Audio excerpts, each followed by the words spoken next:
Сәлем достар, менің есімім Ыбырай, YouTube арнама қош келдіңіз. Осы видеода батарейка аңыздары жайлы айтатын боламын. Жаңа смартфон алған кезде зарядкасын толық пайдаланып, қайтадан 10-12 сағат зарядтау керек деген аңыздардың бірі.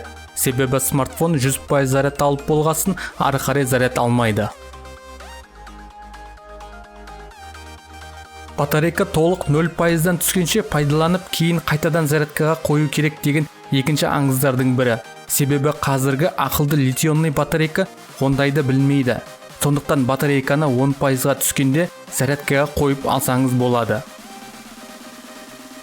Батарейка көлемін жоғарылатады деген бағдарлама жазып пайдаланбаңыз. Бұл үшінші аңыз. Play Marketте бағдарламалар өте көп.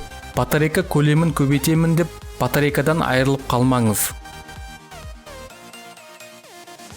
Ал енді керекті лайфхактар.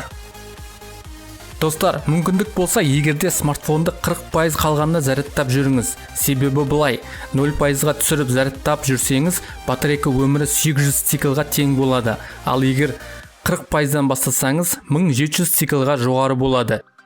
Яғни батарейка ұзаққа жарайды. Смартфонды толық зарядтап күн астына қойып кетпеңіз, немесе автокөлік ішінде күн астында қалып қоймасын. Себебі күн ыстығымен батарейка күші азайып, немесе ісініп жарылып, болмаса өртеніп кетуі де мүмкін. Ал егер смартфонды күн аязда пайдалансаңыз, ол да кері әсерін беретінін сізге айтайын. -15, -20 градус аязда пайдаланған смартфон батарейкасы тез отырып қалады. Смартфонды ішкі қалтаңызға салып жүргеніңіз абзал. Егерде күн суық аязда батарейка отырып қалса, онда смартфонды +20 градуста жылытып барып зарядтаңыз. Яғни үйге келіп үйдің температурасымен жылытып, сосын зарядтаңыз.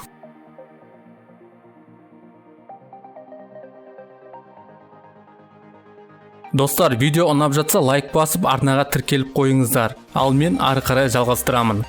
Егерде смартфонды пайдаланбаймын, сақтаймын дегендер болса, онда пайдалы кеңес. Смартфонды 50%-ға зарядтап сақтап қойсаңыз болады.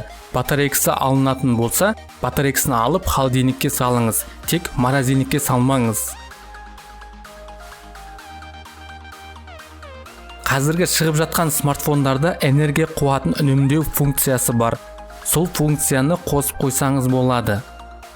Достар, менің пайдалы кеңес лайфхак тізімі осымен аяқталды.